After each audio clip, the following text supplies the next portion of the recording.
कुछ समय पहले की बात है। नेहा नाम की एक लड़की थी। नेहा वैसे तो बहुत अच्छी लड़की थी, लेकिन उसकी एक बुरी आदत थी। वो दिखावा बहुत करती थी।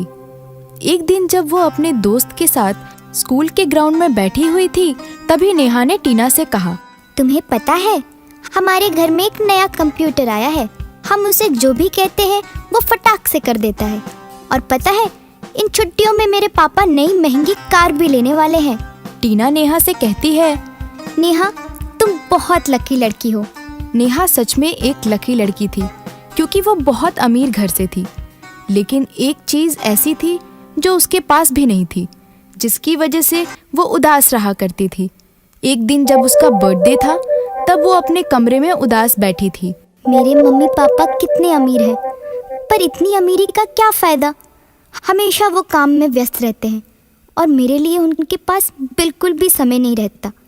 मैं दुनिया देखना चाहती हूँ, मैं घूमना चाहती हूँ, हर जगह जाना चाहती हूँ। मैं क्या करूँ? मेरा मन बहुत उदास है। वो दिन नेहा के लिए बहुत ही खास था। नेहा कमरे में जोर जोर से रो रही थी। उसी समय वहाँ से परी गुजर रही थी। ये कैसी आवाज़ है? जरूर कोई बच्चा उदास है और मेरे होते हुए कोई बच्चा दुखी हो। ये कैसे हो सकता है? मुझे जाकर देखना चाहिए। हेलो नेहा। कौन हो तुम और मेरा नाम कैसे जानती हो? मैं बच्चों की परी हूँ। मैं हर बच्चे का नाम जानती हूँ और मैं हमेशा घूम घूम के पता लगाती हूँ कहीं कोई बच्चा दुखी तो नहीं है। और अगर वो बच्चे अच्छे होते हैं तो वो जो भी चाहते हैं वो मैं उन्हें दे देती हूँ। आज मैंने तुम्हें अपने आप से शिकायत करते हुए सुना। सच में? मैंने सुना कि तुम पूरी दुनिया घूमकर देखना चाहती हो। ओह हाँ, मैं तुम्हारी इच्छा पूरी कर सकती हूँ। वाओ, इसमें कितना मजा आएगा। परी नेहा को एक जादुई बॉक्स देती है। ये क्या है? ये तुम्हारा जादुई तोहफा है। इसे संभाल के रखना। यही तुम्हारी दुनिया घूमने में मदद करेगा और तुम्हारी इच्छा पूरी करेगा। सच में? ये तो छोटा सा मामूली सा डब्बा है, ये जादुई कैसे हो सकता है? हंसते हुए परी ने नेहा से कहा, ये रख लो, यही तुम्हारी इच्छा पूरी करेगा। लेकिन याद रखना, ये बड़ा ही खास डब्बा है। इसे तुम्हें छुपा कर रखना होगा। इसके बारे में तुम किसी से भी कुछ नहीं कह सकती। अगर तुमने किसी को बताया तो इसका नतीजा बहुत ही बुरा हो सकता है। ऐसा कहकर परी वहां से आसमान की ओर उड़ गई। मुझे इस बॉक्स को खोलकर देखना चाहिए। नेहा जैसे ही बॉक्स को खोलती है तो उसमें से बहुत सारी रोशनी निकलती है, जिसे देखकर वो बहुत ही हैरान रह जाती है। नेहा को उस बॉक्स में एक रेड बटन दिखाई पड़ता है। थोड़ी देर सोचने के बाद नेहा उस बटन को दबाती है।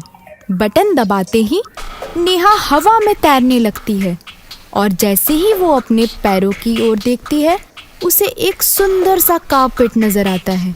वाओ, ये कोई मामूली डब्बा नहीं है, ये तो मैजिक कारपेट है। अब नेहा सोचती है कि इसे कैसे चलाया जाए और तभी उसे एक उपाय सूझता है। वो कारपेट से कहती है, मुझे ताजमहल दिखाने ले चलो। और जैसे ही वो कहती है, तभी वो कारपेट नेहा को लेकर आसमान में उड़ जाता है और ताजमहल की ओर ले जाता है।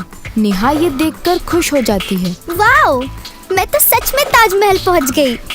और इसी तरह नेहा रोज रात को नई नई जगह घूमने जाती। नेहा की सारी इच्छा पूरी हो गई। अगले दिन जब नेहा स्कूल गई तो उसकी सहेली टीना ने कहा, नेहा, तुम्हें पता है, इस छुट्टियों में हम शिमला जा रहे हैं। नेहा मन ही मन सोचती है कि इसे क्या पता कि मैं तो पूरी दुनिया घूम चुकी हूँ। नेहा को कालीन की बात बताने का मन करता है और वो जादुई परी की बात भूल जाती है। तुम्हें पता है, मेरे पास एक जादुई कालीन है जिससे मैं पूरी दुनिया घूम चुकी हूँ। ये सुनकर नेहा की सहेली हंसने लगती है। चलो, मैं तुम्हें दिखाती हूँ। वो दोनों मिनी क्लासरूम में जाते हैं और नेहा पेंसिल बॉक्स का बटन दबाती है, पर इस बार बॉक्स कालीन में नहीं बदलता। उसके बाद उसकी सहेली फिर से हंसने लगती है। नेहा घर वापस जाती है और पेंसिल बॉक्स देखकर रोने लगती है। तब जादुई परी आती है और कहती है, तुम्हें मैंने कहा था कि ये बात किसी को मत बताना। नेहा जोर जोर से रोने लगती है और कहती है, मुझे माफ कर दो परी। तुमने अब पूरी दुनिया देख ली है और एक सबक भी सीख लिया है, इसलिए अब तुम्हें इसकी कोई जरूरत नहीं है। नेहा कहती है, हाँ जादुई परी, आप सही बोल रही हैं और थोड़ी देर सोचने के बाद कहती है कि आप ये जादुई कालीन किसी जरूरतमंद बच्चे को दे दीजिए। इस कहानी से हमें ये शिक्षा मिलती है कि हमें कभी भी अपनी शक्तियों का गलत प्रयोग नहीं करनी चाहिए।